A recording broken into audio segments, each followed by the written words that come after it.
को सॉल्व कर दिया। जो सी सी प्लस उसके पास प्रॉब्लम थी, सी सी प्लस उसके पास प्रॉब्लम थी और रियल वर्ल्ड की प्रॉब्लम को सॉल्व किया। शुभम ज्वाइन किया हो? दो शुभम थे, कौन से शुभम हो? जैसा ज्वाइन कर लिए। हाँ चलो ठीक है, कल दो शुभम थे, एक और पिछले बैच का था कोई।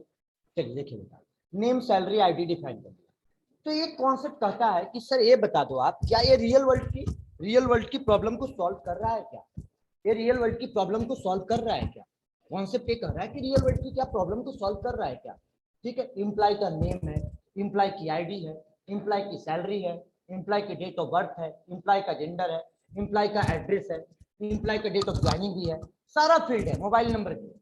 लेकिन कौन सा इम्प्लाई, कहाँ का इम्प्लाई, कैसा इम्प्लाई, बताओ तो। कौन सा इम्प्लाई, कहाँ का इम्प्लाई, कैसा इम्प्लाई? ठीक है, सेल्फ इम्प्लाई है, ठीक है, वो आपका किसी कंपनी का इम्प्लाई है, कहाँ का इम्प्लाई है भाई? कैसे कहो कि रियल वर्ल्ड का ये ऑब्जेक्ट है? रियल वर्ल्ड में कहाँ एग्जिस्ट कर रहा है, कौन सा कंपनी में एग्जिस्ट कर रहा है? ये दिखाओ तो, किसके लिए आप सॉफ्टवेयर बनाए हो आप? चलिए बेटा, तो हमने उस कॉन्सेप्ट के बिहेव पे बात किया। तो मैंने कहा कि एक कंपनी नेम स्ट्रिंग टाइप का एक वेरिएबल डिफाइन कर लिया, सी नेम। कॉन्सेप्ट को समझिएगा, स्ट्रिंग टाइप का वेरिएबल डिफाइन कर लिया, सी नेम। ठीक है, सी नेम वेरिएबल डिफाइन कर लिया, फाइल को सेव एज करो।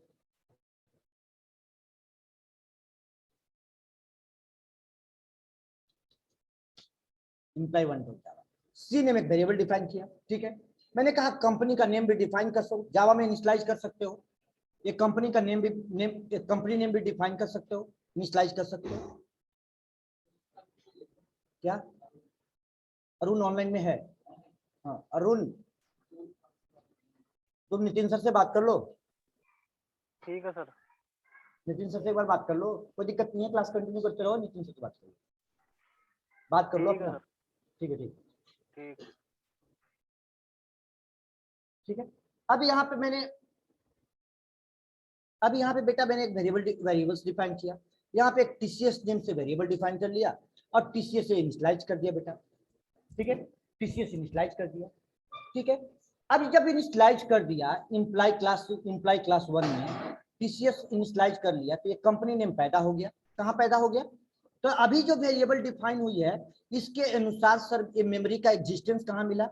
तो मान के चलिए कि हमने एक मेमोरी इसको यहाँ पे दिया, एक मेमोरी यहाँ पे टीसीएस को दिया। ये मेमोरी जब इस क्लास का पहला ऑब्जेक्ट बना, तो इस क्लास का पहला ऑब्जेक्ट, फर्स्ट ऑब्जेक्ट बना, तो मैंने टीसीएस को दे दिया पहला ऑब्जेक्ट पे। ये फर्स्ट ऑब्जेक्ट पे है बेटा, ये फर्स्ट ऑब्जेक्ट पे टीसीएस है, तो फर्स्ट ऑब्जेक्ट पे मैंने टीसीएस को यहाँ पे स्पेस, फर्स्ट ऑब्जेक्ट पे टीसीएस को दे दिया। ठीक है, फर्स्ट ऑब्जेक्ट पे टीसीएस को दे दिया। ठीक है, फर्स्ट ऑब्जेक्ट पे टीसीएस को दे दिया।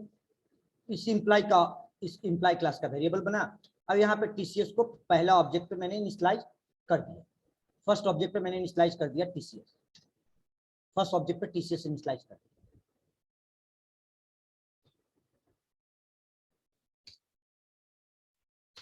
फर्स्ट ऑब्जेक्ट पे टीसीएस इनिशियलाइज कर दिया। ठीक है, अब इस इम्प्लाई क्लास का इस ऑब्जेक्ट बनते ही आ गया। ठीक है, इस इम्प्लाई क्लास का 1000 ऑब्जेक्ट बना, इस इम्प्लाई क्लास का बेटा 1000 ऑब्जेक्ट बना। इसका मतलब कि आपका एक वेरिएबल स्ट्रिंग टाइप का है, एक वेरिएबल अगर स्ट्रिंग टाइप का है तो कितना स्पेस लिया? 4 बाइट। तो 1000 ऑब्जेक्ट बना, तो इसका मतलब कितना लिया स्पेस बताइए? 1000 ऑब्जेक्ट बना तो कितना स्पेस लिया? रिप्लाई दीजिए बेटा बच्चे। 4000 स्पेस लिया। और सारे एम्प्लॉय का कंपनी नेम क्या है? टीसीएस। सारे एम्प्लॉय का कंपनी नेम क्या है? टीसीएस है। आपका काम कितना में हो जाएगा? 4 बाइट में। 4 बाइट में आप 3996 बाइट आप अननेसेसरी स्पेस दे रहे हो। अब सोच लो कितना स्पेस दे रहे हो। आपका काम कितना में हो रहा है? 4000 में। एक बार वेरिएबल का वैल्यू सेट कर दिया टीसीएस, तो टीसीएस सेट कर दिया तो सारे ऑब्जेक्ट से प्रॉपर्टीज आपका कंपनी का होगा टीसीएस। क्या होगा? टीसीएस ही होगा।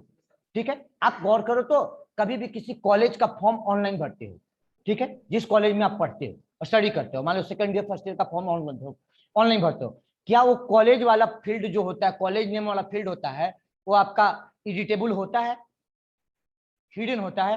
क्यों हिडन होता है बताओ हमको? रीजन होता है ना, क्यों हिडन होता है? गलती से कोई आपका XYZ डाल दिया तो क्या होगा? उसके फॉर्म पे क्या चला जाएगा? XYZ चला जाएगा। यहाँ पे आपका हर एक ऑब्जेक्ट पे इंप्लाई का नॉन स्टैटिक वेरिएबल है तो उसकी वैल्यू लेगा ही लेगा।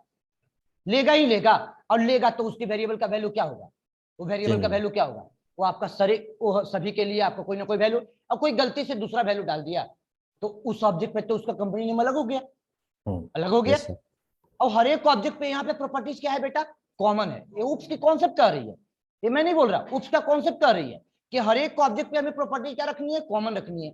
जब हर एक ऑब्जेक्ट पे प्रॉपर्टीज कॉमन रखनी है, हर एक ऑब्जेक्ट पे प्रॉपर्टीज कॉमन रखनी है, तो आप ऐसा सोचो ना कि सर इस ऑब्जेक्ट का डेटा मेंबर का वेरिएबल पे, किसी भी ऑब्जेक्ट पे एक बार डेटा मेंबर का वेरिएबल का वैल्यू मिल जाए, या कहीं भी एक बार स्पेस मिल जाए, और सारा ऑब्जेक्ट उसी मेमोरी को शेयर करे, सारे ऑब्जेक्ट उसी मेमोरी को शेयर करें। और बच्चे समझ में आ रही है बेटा? हाँ जी, समझ में आ रही है? उसी सारे ऑब्जेक्ट उसी मेमोरी को शेयर करो। याद करो टेम्पररी क्लास में जेड वेरिएबल का एग्जांपल दिया था, ठीक है, जेड वेरिएबल का एग्जांपल दिया था, पहले भी आपको दे चुके हैं एग्जांपल। इसका मतलब कि सर इस वेरिएबल को भी ऐसा डेटा मेंबर हर एक ऑब्जेक्ट पे कॉमन वैल्यू हो, ठीक है, हर एक ऐसा ऑब्जेक्ट का the properties of an object are common value for each object. हर एक ऑब्जेक्ट पे कॉमन वैल्यू रखना है तो we keep the static data member of class. Data member को क्या बना लो, स्टैटिक बना लो, स्टैटिक बना लो। अब यहाँ पे डेटा मेंबर को बना दिया स्टैटिक। अब स्टैटिक जैसे ही बनाया तो पहला डेटा मेंबर को स्पेस कहाँ मिला, पहला डेटा मेंबर को स्पेस मिल गया, एक एरिया बना यहाँ पे पर्टिकुलर एरिया, एक एरिया बना आपका क्लास एरिया। ये आपका होती है क्या, क्लास एरिया बना। अब इस क्लास एरिया में क्लास के लोडिंग टाइम में एक बार स्पेस मिलती है, क्लास के लोडिंग टाइम में स्पेस मिलती है। सी नेम को स्पेस यहाँ पे बेटा मिल गया, सी नेम को स्पेस यहाँ पे मिल गया क्लास के लोडिंग टाइम में। अब मेरा कहना है कि सर क्लास के लोडिंग टाइम में पहला स्पेस मिल गया, ठीक है, मेरा ये कहना है कि सर क्लास का लोडिंग होगा और लोडिंग टाइम में सी नेम को स्पेस फर्स्ट टाइम में मिल गया। और इस एरिया पर्टिकुलर एरिया को क्या कहते हैं, क्लास एरिया। मतलब बेटा class area is equal to method area plus static data member area. मैंने फाइनली इसको कहे तो क्लास एरिया, इसको पर्टिकुलरली कह रहे हैं क्लास एरिया, लेकिन ये पूरे मेमोरी को ही कहते हैं हम लोग क्या, क्लास एरिया। क्लास एरिया यानी method area plus static data member area is equal to class area, is equal to class area, is equal to class area. Class area हो गया। अब यहाँ पे पहली स्पेस मिल गया। अब आपने कहा सर क्लास के लोडिंग टाइम में स्पेस मिल गया, इसका मतलब कि सर ऑब्जेक्ट से इसको लेना देना कुछ नहीं है। प्रैक्टिकल बात है, पहले लॉजिकल सोचो ना, लॉजिकल सोचो कि सर जो क्लास के लोडिंग टाइम में स्पेस मिल गया तो ऑब्जेक्ट से कोई इसको मतलब नहीं है, पहला थिंग वो भी डेटा मेंबर है, ठीक है।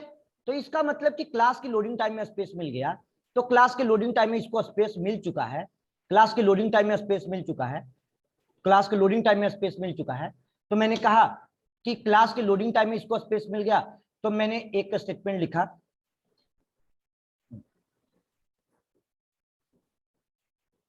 एक स्टेटमेंट यहां पे लिखा,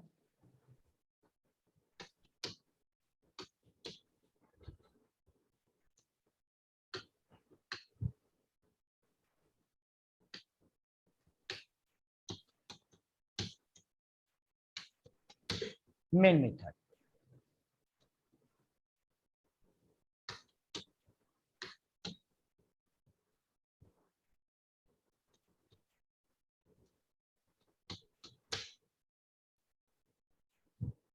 कंपनी नेम, सी नेम को प्रिंट करवा लिया।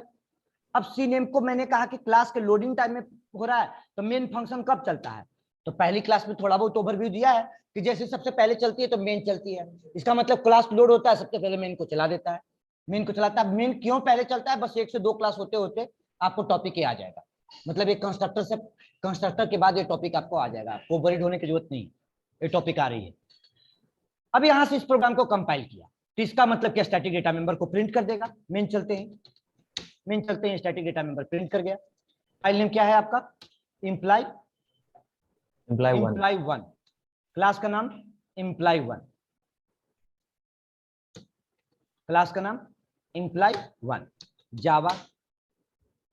इसे बंद कर दिया था, EMP1। चलिए ठीक है, कोई दिक्कत नहीं, चलिए जनरेटर चल रहा है, क्लास भी नहीं हो पाएगा, जनरेटर बंद हो जाएगा। तो TCS, अब यहाँ पे बेटा TCS आ गई। अब हमें ये कहना है कि non static data member, static data member को नॉन स्टैटिक फंक्शन में तो यूज कर ही रहे हैं, अब यहाँ स्टैटिक फंक्शन में भी यूज कर लिया। ठीक उसी प्रकार से हमने कहा कि नेम वेरिएबल को भी प्रिंट करा के चेक करो, नेम वेरिएबल को भी यहाँ प्रिंट यूज करके चेक करो, यानी यूज करके चेक करो। नॉन स्टैटिक वेरिएबल को भी यूज करके चेक करो बेटा। अब यहाँ पे सिंप्लाई क्लास का, इंप्लाई क्लास में जैसे कंपाइल किया क्या कहा, non static variable can not be refer to the static constant. इसका मतलब रूल क्या आ गया, रूल आ गया कि sir static data member can be use inside non static function as well as static function, दोनों जगह यूज हो रही है। गौर तो कीजिए, रूल यही आ गई ना बेटा कि स्टैटिक डेटा मेंबर को आप कहां कहां यूज कर सकते हो, नॉन स्टैटिक फंक्शन में भी यूज कर सकते हो। देखो सोने में सो फंक्शन में यूज कर रहे हैं तो कोई प्रॉब्लम नहीं है, प्रोग्राम चल कंपाइल हो रही है। यहां यूज कर रहे हैं कोई प्रॉब्लम नहीं, कंपाइल हो रही है। सी नेम को डायरेक्टली यूज कर रहे हैं तो विदिन क्लास डायरेक्टली। अब यहाँ पे नेम वेरिएबल को डायरेक्टली यूज किया तो that can be can't use in static function without any object. Non static data member बिना ऑब्जेक्ट का स्टैटिक मेंबर फंक्शन में यूज नहीं होती है।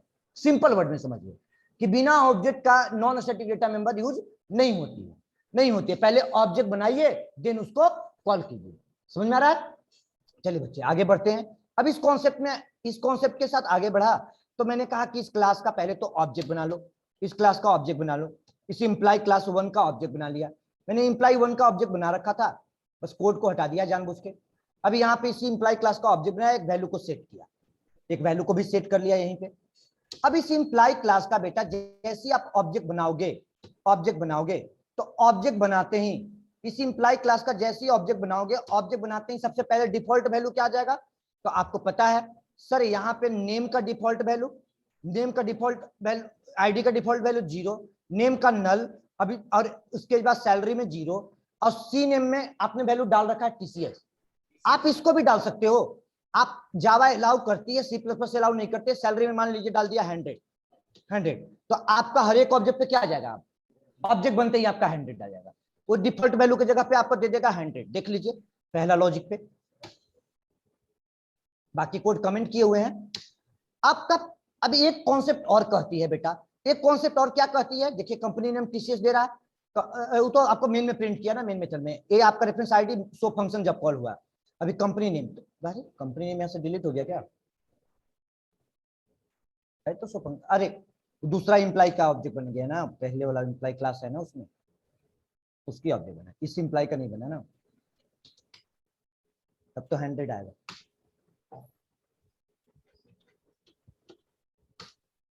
अब देखिए सैलरी में 100, कंपनी नेम टीसीएस, ठीक है, ऊपर में भी टीसीएस दे रहा है, मेन में प्रिंट करवा रहे हैं।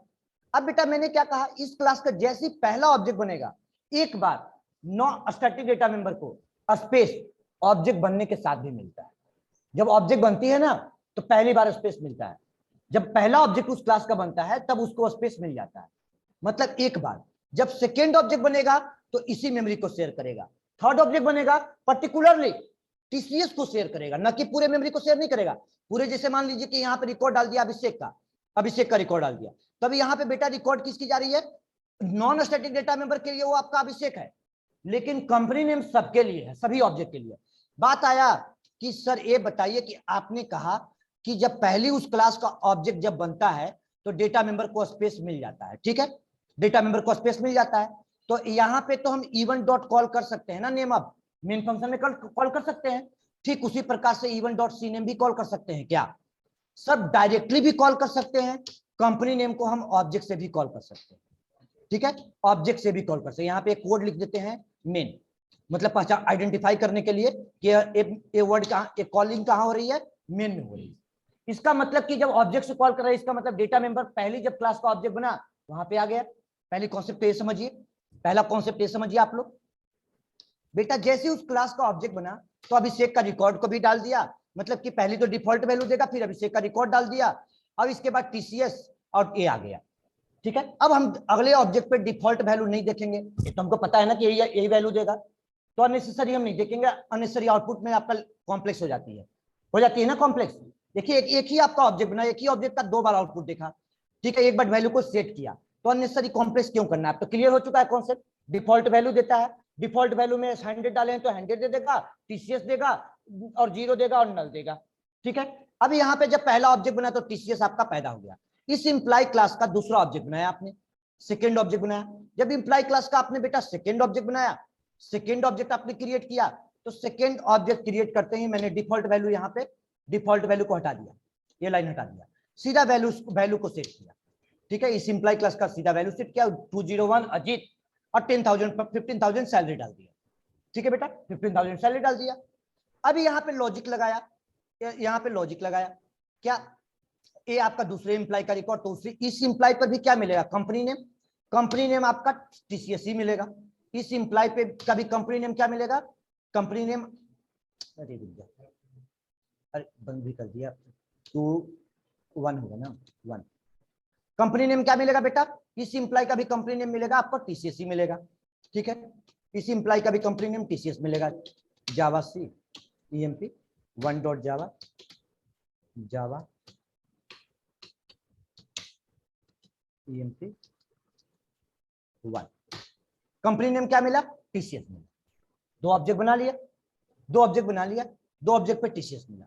तीसरा ऑब्जेक्ट भी बना लेते हैं बेटा, कोई दिक्कत नहीं। मतलब कि दो ऑब्जेक्ट बनाया तो इसका मतलब कि कंपनी नेम जो है, ये मेमोरी जो है इसी को शेयर कर रही है, इसी को शेयर कर रही है। तीसरा ऑब्जेक्ट बनेगा, इसी को शेयर करेगा, मतलब पर्टिकुलरली, इसीलिए इसका मार्किंग अलग किया है, अलग घेरा लगा दिया, येलो कलर भी बदल दिया। और इसका चौथी ऑब्जेक्ट बनेगा, मतलब सर इस कंपनी का 1000 एम्प्लॉय होंगे, 1000 एम्प्लॉय का सबका वैल्यू कंपनी नेम क्या होगा, कॉमन होगा, सेम होगा। और जब एक बार क्लास के लोडिंग टाइम में स्पेस मिलेगा, और एक बार जब पहली ऑब्जेक्ट बनेगा तब। ये यही नहीं बोल रहे, ये ऊप्स का कॉन्सेप्ट है, ये आपका C++ में ये कॉन्सेप्ट अप्लाई होती है, जावा में भी यही अप्लाई होती है, पाइथन में भी यही अप्लाई होता है, जहां भी ये रूल अप्लाई होता है सब जगह ये चलता है। जो हम थ्योरी लिखवा रहे हैं ऐसा नहीं कि C++ का अलग चलेगा, ये सेम चलेगा। पाइथन के बच्चे को ऊप्स का डिफिनेशन हम बदल देंगे जी, और आप पाइथन हम ही पढ़ाएंगे तो C++ पढ़ाते हैं, C++ का लॉजिक हम बदल देंगे, डिफिनेशन तो नहीं बदल सकते। जो ऊप्स का रही है रूल, जो ऊप्स का आती है ऊप्स का रूल वही चलती है, हर टेक्नोलॉजी में चलती है, हर टेक्नोलॉजी की बात कर रहे हैं, एक ही पर्टिकुलरली टेक्नोलॉजी इसी का बात नहीं कर रहे हैं। अब यहां से बेटा कॉन्सेप्ट पे आइए। अब यहाँ पे जिस इंप्लाई क्लास का तीसरी ऑब्जेक्ट आपने बनाया, तीसरा ऑब्जेक्ट बनाया, तीसरे इंप्लाई का भी रिकॉर्ड आपका सेम होगा, ठीक है। तीसरा ऑब्जेक्ट बनाया आपने, बना रखा है, तीसरे इंप्लाई का ऑब्जेक्ट बना लिया। अब यहां से बात, ठीक है, थर्ड ऑब्जेक्ट बना लिया, इंप्लाई 2, क्लास का नाम इंप्लाई 2, क्लास का नाम इंप्लाई 2, ठीक है। इंप्लाई 3, इंप्लाई 1 होगा, हाँ से बोल रहे हैं, इंप्लाई 1। 3 ऑब्जेक्ट बना लिया बेटा, 3 ऑब्जेक्ट बना लिया, 3 ऑब्जेक्ट पे कंपनी नेम टीसीएस है।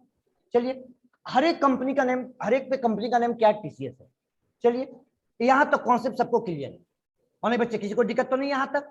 3 ऑब्जेक्ट बनाओ, 3 ऑब्जेक्ट बनाओ, चाहे 1000 ऑब्जेक्ट बनाओ, सर उसका नॉन स्टैटिक डेटा मेंबर का प्रॉपर्टीज अलग अलग होगा, कंपनी नेम कॉमन होगा, कंपनी नेम कॉमन होगा, ठीक है।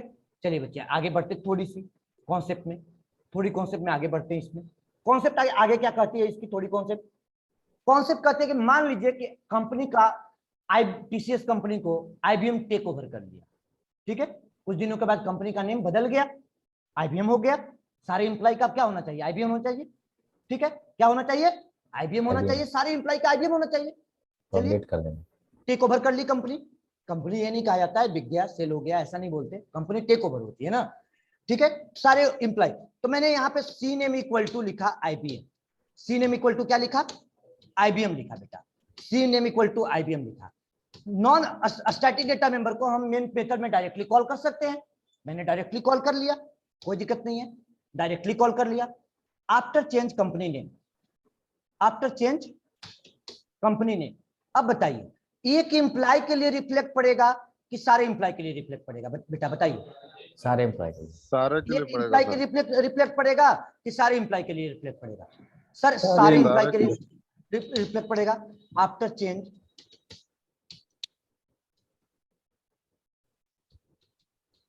Company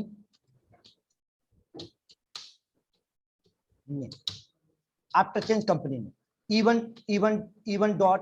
even dot show function, even dot show function, e2 dot show function, e2 dot show function, e3 dot show function, e3 dot show function, तीनों पे call कर लिया, ठीक है बेटा।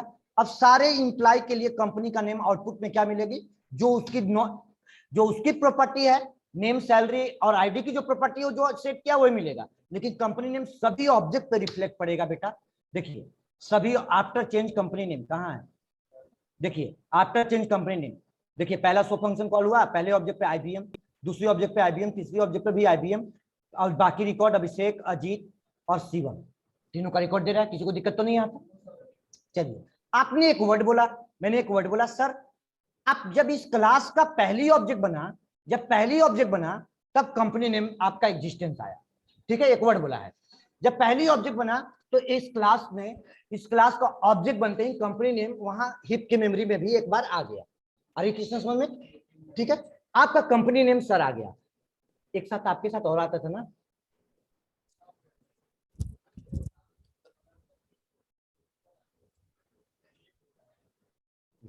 आपके साथ वाला तो है, दिख रहा है।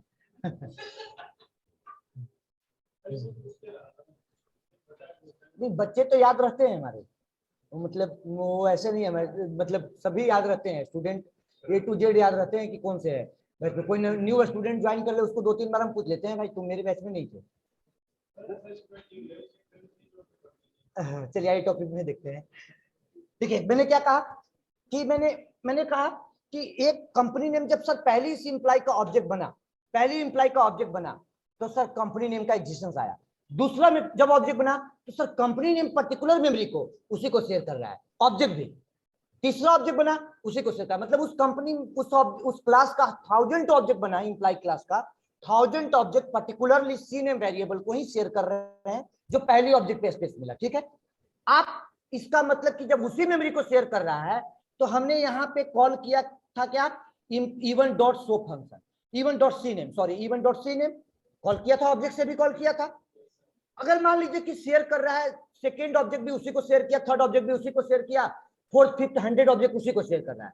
इसका मतलब कि अगर मान के चलो कि मैंने यहाँ ऑब्जेक्ट से ऐसा कॉल कर सकता हूँ, वो भी E3 से, E3 डॉट सी नेम, अगर उसी मेमोरी को शेयर कर रहा होगा, इसका मतलब कि इवन ऑब्जेक्ट पे ही जाकर सी नेम का वेरिएबल का वैल्यू बदलेगा, बदलेगा कि नहीं बदलेगा? मतलब कि अगर इवन पे अगर शेयर कर रहा होगा तो, जब इवन ऑब्जेक्ट को ही शेयर कर रहा होगा तो वहीं पे चेंजेस होगा। ठीक है, तो यहाँ पे E one dot C name call किया, ये बात को प्रूव कर रहे हैं, जो वर्ड बोला है उस बात को प्रैक्टिकली प्रूव कर रहा हूं। अब यहाँ पे डाल दिया एसीएल, बेटा क्या डाल दिया, एसीएल डाल दिया। ठीक है, इसका मतलब कि पहले आईबीएम हुआ, चाहे तो इसको रहने दो तो कमेंट कर दो, उसको ओवरराइट करके क्या कर देगा, अगर उसी मेमोरी पे होगा तो ओवरराइट करके क्या कर देगा, एसीएल कर देगा, एसीएल कर देगा। तो अब तीनों ऑब्जेक्ट पे हमें क्या मिलना चाहिए, तीनों पे E one dot show function call करेगा तो कंपनी नेम एसीएल मिलना चाहिए। अब दूसरे ऑब्जेक्ट पर भी एसीएल मिलना चाहिए, थर्ड वाले पर भी क्या मिलना चाहिए, एसीएल मिलना चाहिए। बेटा अगर मान लीजिए शेयर हुआ तो, अगर शेयर नहीं हुआ होगा तो E3 पे इफेक्ट पड़ेगा। बिल्कुल बात समझ में आ रही है ना? अगर आपका शेयर नहीं हुआ तो आपका कहां इफेक्ट पड़ेगी, केवल E3 ऑब्जेक्ट पे इफेक्ट पड़ेगा। लेकिन आप बार बार बोल रहे हो नहीं सर शेयर हुआ, नहीं सर शेयर हुआ, इसका मतलब 100% आपका सारे ऑब्जेक्ट पे रिफ्लेक्ट पड़ेगा। ठीक है, सारे ऑब्जेक्ट पे रिफ्लेक्ट पड़ेगा। क्या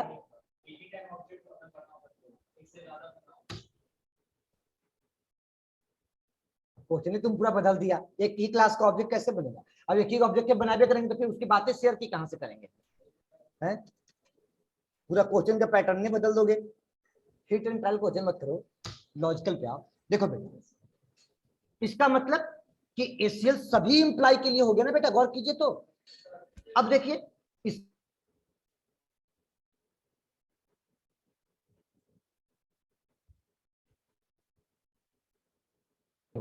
पर्टिकुलरली किसी एक पे इफेक्ट नहीं पड़ा। ठीक है, पर्टिकुलरली किसी एक पे इफेक्ट नहीं पड़ा। अगर मान लीजिए कि अगर आप अपडेट करते हैं पर्टिकुलर एक इंप्लाई का रिकॉर्ड, किसका रिकॉर्ड अपडेट करते हैं, इवन ऑब्जेक्ट पे आप अपडेट करते हैं। ठीक है, इवन ऑब्जेक्ट पे इफेक्ट अपडेट करते हैं, तो यानी नॉन स्टैटिक, एक बार चेंज करके दिखाते हैं, बार बार नहीं, इसको एक बार चेंज करके आपको दिखाते हैं।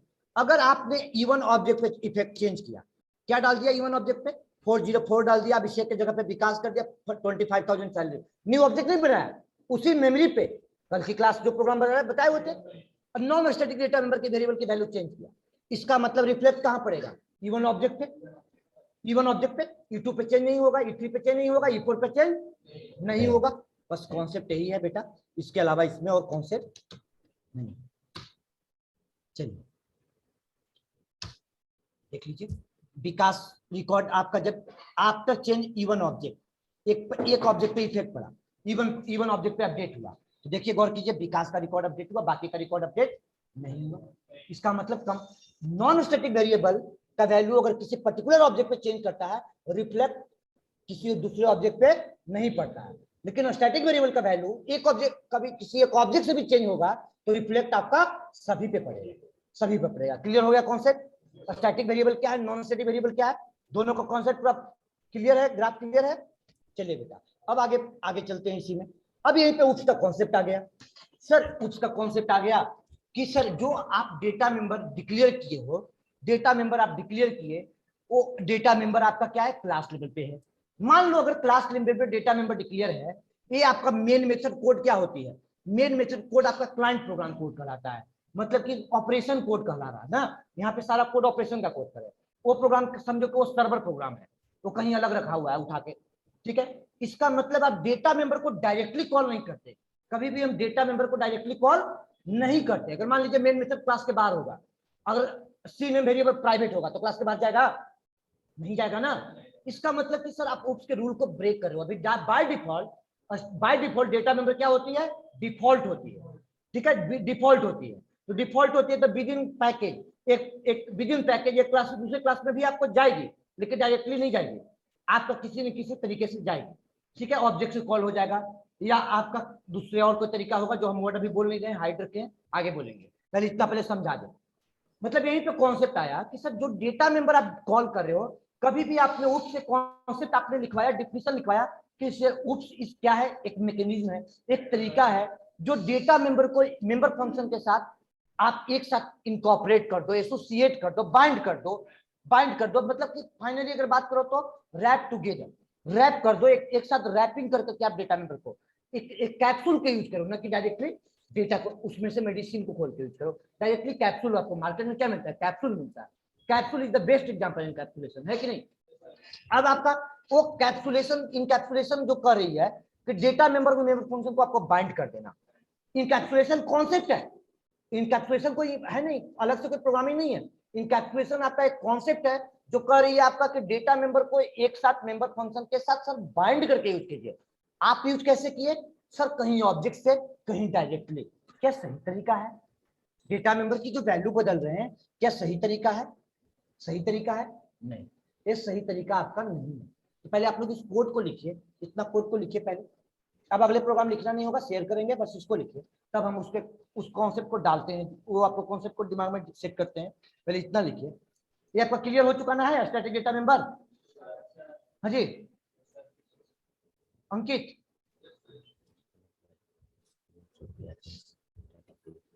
नोट कीजिए तो बेटा, देखिएगा मीटिंग आउट होगा, ज्वाइन कर लीजिएगा।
तो फास्टली लिखिएगा।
देखिएगा बेटा मीटिंग इंड होगा, ज्वाइन कर लीजिएगा क्विकली।